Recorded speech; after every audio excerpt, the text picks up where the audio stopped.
Bonjour à toutes et à tous, ravi de vous retrouver pour un nouveau numéro des Défenses consacré cette fois au syndrome post-traumatique et surtout ce chiffre. Bonsoir Océane Nicole. C'est un record, c'est du jamais vu dans l'histoire d'Israël depuis 1948. 17 000 soldats aujourd'hui souffrent de syndrome post-traumatique. Tout à fait. Alors, ce n'est pas un phénomène qui est nouveau, mais en effet, depuis le 7 octobre, il y a 17 000 soldats israéliens qui souffrent donc de choc post-traumatique. Sur ces 17 000, 9 000 souffrent cette fois de troubles mentaux. Et toujours sur ces 17 000 soldats israéliens qui sont en choc post-traumatique depuis le 7 octobre, eh bien, plus de 66% ce sont des réservistes qui avaient déposé leur uniforme de Tsahal et qui, évidemment, après le 7 octobre, eh bien, ont dû le remettre et ils ne s'attendaient pas forcément. Et résultat, beaucoup sont en choc post-traumatique. Alors, ça se caractérise de plusieurs manières différentes. Il y a des troubles du sommeil, des troubles d'anxiété, de peur. On en parlera un petit peu tout à l'heure. Il y a certains qui sont dans des situations tellement compliquées qui vont même jusqu'à commettre le pire et à se suicider. Depuis le 7 octobre, là encore, ce n'est pas des chiffres qui sont officiels donnés par l'armée israélienne, c'est des chiffres donnés par certains médias israéliens. 35 soldats en choc post-traumatique ont mis fin à leur jour et se sont suicidés. On vient de parler des soldats israéliens à l'heure actuelle, depuis 7 octobre, qui sont en choc post-traumatique. Il y en a aussi des anciens soldats qui souffrent toujours de ces problèmes. Et là, ils sont, attention, 78 000, donc anciens soldats israéliens à souffrir donc, de choc post-traumatique. Et selon les autorités israéliennes, d'ici à 2030, ils seront 100 000 soldats et anciens soldats en Israël à souffrir de ce syndrome que l'on parle de choc post-traumatique. Voilà pour planter le décor. Merci Océane Nicole. Et pour la première fois dans cette émission, on a décidé justement d'inviter un papa, des parents de soldats qui souffrent de syndrome post-traumatique. Merci Laurent Ayache d'avoir accepté notre invitation. Vous êtes adjoint au maire de Ra'anana. Vous êtes père d'un soldat, Golani, de l'infanterie Golani, qui souffre de syndrome post-traumatique. On va en parler dans un instant. Sarah Belansky, psychothérapeute, on vous connaît. Je vous ai demandé de venir parce que, peut-être pour échanger aussi et pour expliquer avec le père, parfois parce que les parents, Laurent, sont presque démunis face à la douleur de leur enfant. Et là, c'est une douleur qui ne se voit pas forcément. Comment vous avez ressenti la première fois que votre fils... Est-ce qu'il vous l'a dit déjà ou est-ce que c'est vous qui l'avez compris ? En fait, on ne l'a pas vu après le 7 octobre, pratiquement pour une période de 4 mois, il n'était pas à la maison. Et donc la première fois qu'on l'a revu après 4 mois d'absence, on l'a eu très peu, uniquement quelques minutes au téléphone durant toute cette longue période. On a récupéré un enfant qui était devenu un homme, et un homme très durci par tout ce qu'il a vécu. Mon fils était le 7 octobre à Gaza, son unité était à Gaza, à la bordure de Gaza, et donc ils ont été les premiers à voir l'horreur du 8 et des jours qui ont suivi, les premiers à rentrer dans Gaza, et donc cette guerre qui est une guérilla, qui est une guerre très très très difficile, mon fils au mois de juin venait d'avoir son bac et a été incorporé au mois de juillet. 1 an après, il était donc confronté à des scènes auxquelles il n'était pas préparé. Il était préparé à faire la guerre, mais il n'était pas préparé à voir, à entendre, à sentir tout ce qu'il a vu. Une des choses qui m'a marqué le plus d'1 an après le 7 octobre, il a commencé à nous raconter des petits détails. Une des choses qui l'a le plus marqué, c'est les odeurs du 8, du 9 octobre, dans les différents kibboutz dans lesquels ils sont rentrés, l'odeur de corps et l'odeur de la mort. Et ils n'étaient pas prêts à tout ça. Alors, il faut savoir que les enfants, en fait, pendant toute la période de combat, ont mis tous leurs sentiments, ont mis toutes leurs mauvaises pensées de côté, parce qu'ils étaient concentrés sur le combat. Ils jouaient tous les jours à la vie et à la mort. C'est-à-dire qu'ils ont été confrontés plusieurs fois à la mort, non seulement à la mort autour d'eux, mais également se sont retrouvés dans des conditions où ils ont échappé à la mort plusieurs fois. Et malheureusement, énormément de compagnons d'armes qui sont tombés à leur côté. Mais à quel moment vous avez eu le courage de lui dire « Mon fils, ça ne va pas » ? Alors, en fait, il refusait de parler. Il refusait de parler de ce qu'il faisait, il refusait de parler de ce qui le tracassait. Il a vraiment mis tout ça de côté pendant une très longue période. Et bien après être sortis de Gaza, ils sont allés à la frontière nord, au Liban. Et là, c'était un peu plus calme. C'était avant la période de l'attaque contre le Hezbollah. Et donc là, c'était, on va dire, un peu plus calme. Et là, il a commencé à parler. A commencé à nous parler de ses amis. Lorsqu'il rentrait un peu plus souvent à la maison, j'ai organisé souvent des petites soirées parce que c'est des jeunes, des soirées où j'invitais ces anciens copains de l'école, ces nouveaux copains de l'armée, autour d'une bière, autour d'un petit barbecue à la maison, etc. Et ils commençaient entre eux à parler. C'est surtout entre eux qu'ils ont commencé à parler. Et nous, on se mettait de côté et on était témoins de leur conversation. Et on a découvert comme ça, en fait, l'horreur qu'il avait vécue. Alors, d'un côté, un courage exceptionnel, une volonté de continuer malgré tout ce qu'il y avait autour d'eux. Je ne parle même pas de tous les blessés. Une petite anecdote, un de ses amis est arrivé en fauteuil roulant, amputé des 2 jambes, et mon fils n'avait pas vu depuis le 7 octobre, est resté un petit peu bloqué. Il s'est reçu une baffe de la part de ce copain qui l'a secoué en lui disant « Je suis vivant, ne me regarde pas comme ça, pense à tous ceux qui sont restés ». Donc voilà à quoi ils sont confrontés. Et donc il a commencé en fait à en parler surtout à la fin de son incorporation. Il faut savoir que toute son unité a été libérée 4 mois avant la fin du service, parce que justement les officiers avaient vu que l'unité avait beaucoup trop subi, et la seule condition pour pouvoir, et ça les enfants n'attendaient que ça, pour pouvoir écourter de 4 mois la période, c'était de faire un petit pool, des séances, un traitement collectif. Ils étaient des groupes de 6-8 soldats, 10 séances avec un psychologue. Alors, justement, ce qui m'amène à vous poser la question, Sarah, un traitement collectif, ça fonctionne ou il vaut mieux au cas par cas? Alors, oui, non, bien sûr, ça fonctionne, surtout que parfois, surtout les soldats, ils ont l'impression de ne pas être compris.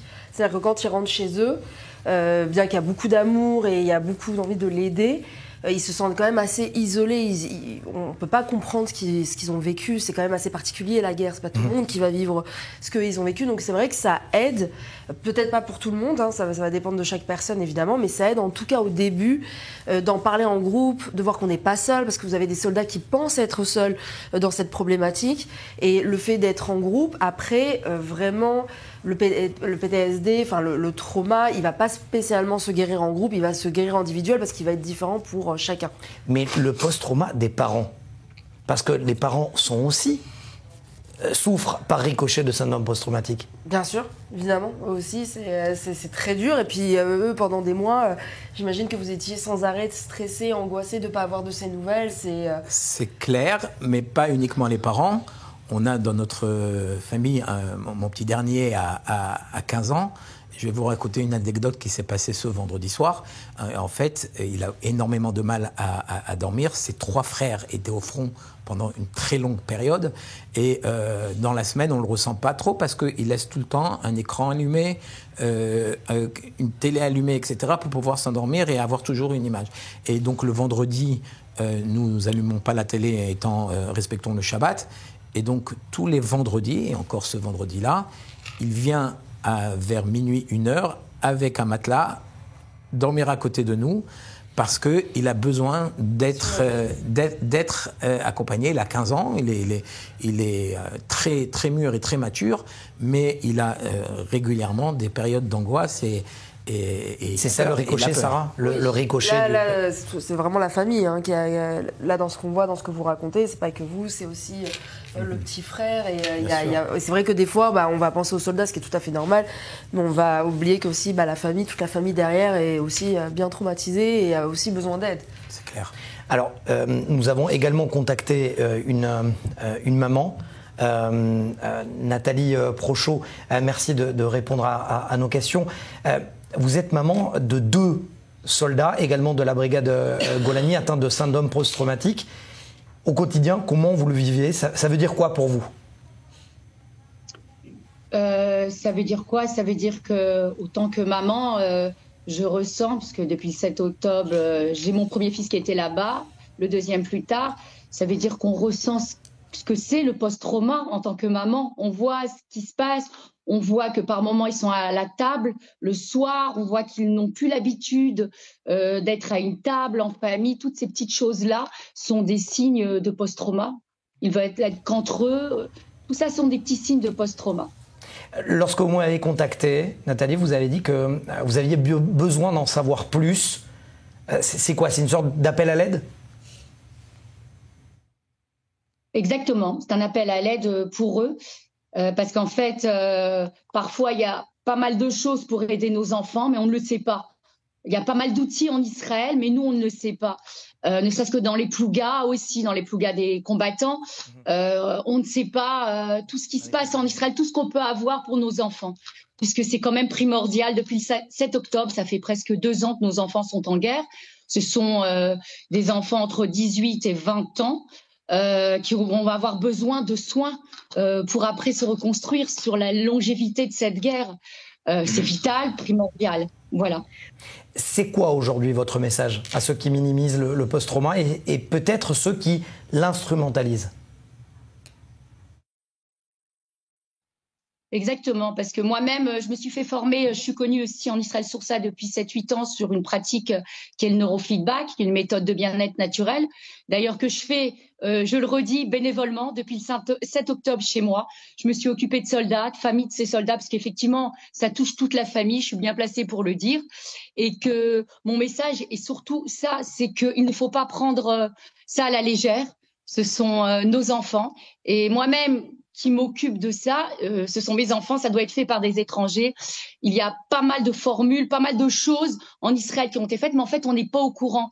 Je l'ai su, par exemple, à Sheba, en fouillant, il y a beaucoup de choses qu'on devrait mettre et écrire pour le savoir, et que c'est primordial, et ne pas aussi faire de la récupération sur ça en disant nos enfants ne doivent pas rentrer à l'armée parce qu'ils sont post-trauma. C'est une forme entre guillemets de récupération.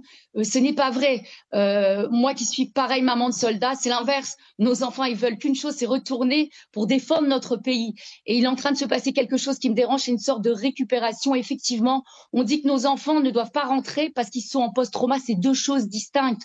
Et on peut pas faire ça parce que mes 2 garçons, comme tout ce pays, ont perdu beaucoup d'amis. Et c'est l'inverse. On veut pas. Ils veulent pas aller en guerre, ils veulent juste défendre ce pays. Donc là, on mélange tout. C'est une sorte de récupération d'un air de dire on veut plus faire l'armée, on veut arrêter l'armée. Non, non, pas du tout. On veut juste défendre notre terre, notre pays, pour qu'un 7 octobre ne recommence pas une deuxième fois. Et il y a énormément de méthodes en Israël, mais en fait, on n'est pas au courant. Voilà, c'est surtout mon message. C'est pour avoir les tenants et les aboutissants de savoir ce qui se passe. Et comme tout ce qui ne s'exprime pas s'imprime, si jamais nos enfants ne soient pas soignés, dans 10 ans, 12 ans, vous savez très bien que tout ce qu'ils ont vécu là, ça s'exprimera sur d'autres façons, des peurs, des angoisses, et ça touchera les familles même à l'intérieur. Donc c'est pour ça que je fais un petit cri de cœur pour dire que on ne doit pas minimiser et qu'on a un pays merveilleux et il y a des aides de partout, mais il faut juste s'intéresser, mettre des liens pour pouvoir y aboutir. Et même nous, moi je vous dis moi-même en tant que maman de soldat, même moi, voilà, depuis 2 ans, je sais que je vais demander, même psychologiquement, pour pouvoir parler de ce que je ressens, puisque ça fait 2 ans que je dors pas, 2 ans que j'ai peur, qu'on vient de frapper à ma porte. Donc ça aussi, c'est important. C'est pour ça que je le dis haut fort, même en tant que thérapeute, c'est important de mettre un mot sur ces choses pour toutes les familles et pour nos enfants aussi. Voilà. Merci Nathalie Prochot, merci à vous d'avoir répondu à nos questions. Alors, vous venez de le dire, Shani Guidalia, cette maman parlait de récupération politique. Vous avez également certains détails sur ce qui est en train de se passer et en Israël et en Europe sur justement cette récupération. Oui Mathias, on la voit partout, cette récupération politique du post-trauma des soldats. On la voit d'abord dans les manifestations et les rassemblements qui ont eu lieu à Tel Aviv. Il y a plusieurs organisations qui ont utilisé des chiffres et des témoignages liés au post-trauma pour défendre l'idée que la guerre a trop duré. L'une de ces organisations, c'est le mouvement Chayalim Le'Ma'an HaChatoufim, donc en français, les soldats pour les otages. Ce mouvement est composé principalement de soldats et de réservistes qui ont signé cette fameuse lettre où ils exigent un cessez-le-feu et ils mettent en avant leur traumatisme comme raison principale pour refuser de continuer à servir. Évidemment, ça ne remet pas du tout en cause ce qu'ils ont vécu ou leur état de santé mentale, sauf que leurs propos ont été utilisés par une frange bien précise de la société israélienne pour dénoncer la politique du gouvernement actuel. Ensuite, à la Knesset, il y a eu ces derniers mois des débats sur les budgets alloués à la santé mentale des soldats. Encore une fois, il y a des députés qui sont issus de l'opposition qui ont relié directement la hausse des troubles psychologiques à l'action militaire actuelle et donc la politique du gouvernement. Tout ça pour créer une pression politique. Autre acteur de cette récupération politique, ce sont des ONG comme Breaking the Silence qui a organisé ces derniers mois des conférences sur les séquelles psychologiques de la guerre actuelle et les conclusions ont pris une tournure politique. Il y a plusieurs campagnes de communication qui ont été relayées à l'international visant à montrer que la guerre a créé une génération entière de soldats brisés. Et enfin, des médias comme le journal Haaretz qui a sorti un rapport sur les cas de stress post-traumatique et les suicides qui ont suivi. Une source militaire a d'ailleurs déclaré au journal « En fin de compte, l'armée israélienne a besoin de beaucoup de soldats combattants pour accomplir les missions que lui demande l'échelon politique. Et les officiers ont peur que vérifier l'état mental des soldats puisse ouvrir la boîte de Pandore et les laisser sans effectif. » Donc le syndrome de stress post-traumatique, évidemment, c'est un phénomène réel, mais quand cette souffrance devient un outil politique, un argument pour condamner l'action militaire actuelle, alors le débat devient dangereux, puisque ceux qui utilisent le syndrome de stress post-traumatique parlent au nom des soldats qui en souffrent réellement, et tout ça pour mieux servir une cause. Merci beaucoup, Chani, pour ces précisions, parce que ça va me permettre effectivement de poser cette question à vous, Laurent. Est-ce que vous avez l'impression que ces mouvements-là récupèrent votre fils ou tentent de les récupérer ? Aujourd'hui, c'est clair que en Israël, dans la société israélienne, tous les sujets prêtent aujourd'hui à une récupération politique. Et ça en fait partie, et c'est un des sujets également pour pouvoir, une fois de plus, critiquer le gouvernement. Alors, encore une fois, le débat n'est pas pour contre le gouvernement, pour ou contre les décisions. Oui, c'est l'utilisation du malheur des uns. Cette utilisation qui est faite de façon systématique sur tous les sujets, aussi bien sur les sujets. Alors là, vous parliez de. On est en train de parler de post-traumatique, mais également ce qu'on a entendu hier de Yair Golan, ce qu'on entend régulièrement. Il a réagi d'ailleurs, ça m'intéresse de vous poser la question. Est-ce que votre fils a réagi sur ces propos de l'ancien général Yair Golan qui dit que les soldats tuent les enfants par plaisir? Non, aujourd'hui, je vais vous dire, l'ambiance à la maison, disons que la politique n'est pas du tout présente à la maison, aussi bien à la maison que je vois quand ils se réunissent entre amis, etc. Ils ne parlent pas du tout de ça, ça ne les intéresse pas du tout. Aujourd'hui, comme Nathalie le disait, ils ont eu une enfance qui s'est arrêtée brusquement, énormément d'amis qui ne sont plus, et leurs priorités sont ailleurs. Leurs priorités sont ailleurs. Et Sarah, les soldats que vous recevez, que vous traitez, vous parlent jamais de politique, même s'ils sont au courant de ce qui les entoure. Est-ce qu'ils vous en parlent, ou est-ce que exactement c'est comme le fils de Laurent, ils préfèrent éviter? Non, c'est comme lui, parce que je pense que si eux ils sont dans l'action, ils sont ailleurs. Ils sont pas comme nous où parfois on va essayer de suivre ce qui se passe, on va être peut-être plus passif, donc on a aussi besoin parfois de regarder ce qui se passe politiquement pour, je sais pas, avoir peut-être aussi l'impression d'être plus dans l'action.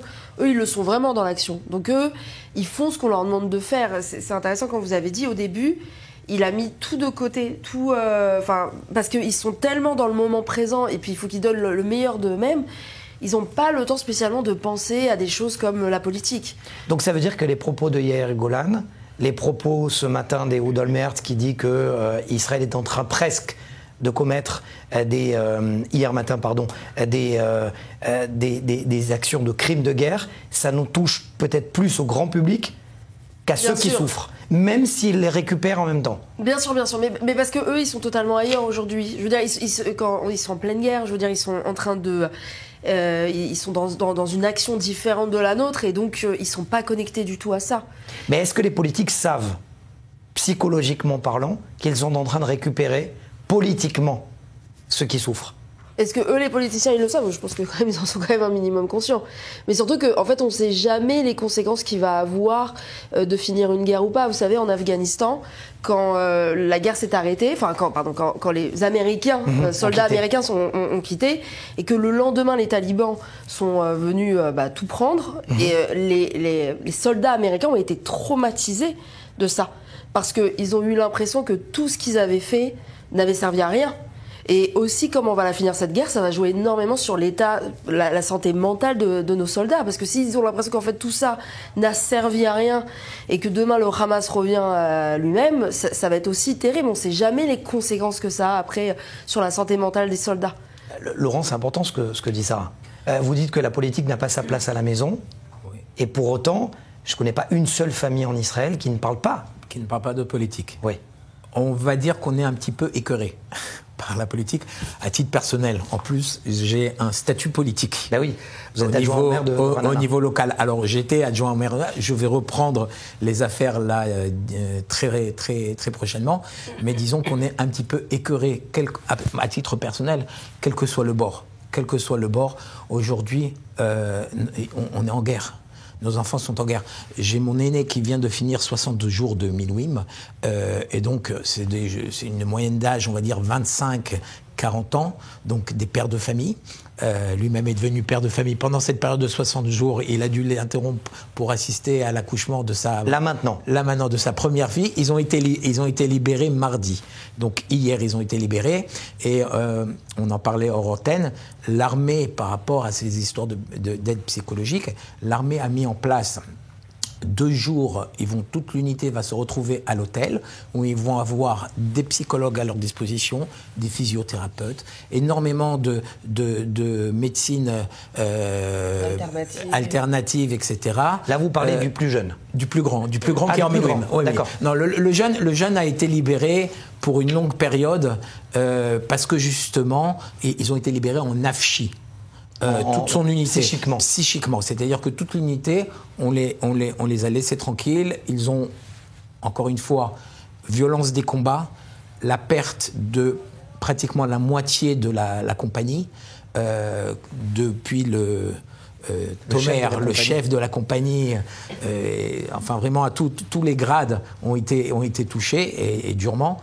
Donc ils ont vécu et enfin ils ont assez vécu de trauma, donc on les laisse un peu tranquilles. Mais mes 2 autres garçons sont appelés régulièrement. Yoni donc qui vient d'être libéré, le deuxième qui vient de recevoir là un appel pour 60 jours en Judée-Samarie et qui va pas tarder à retourner. Et donc je les vois, je les accompagne régulièrement. Je viens souvent les voir à la base avec des amis. On vient leur organiser des barbecues et donc on discute avec eux.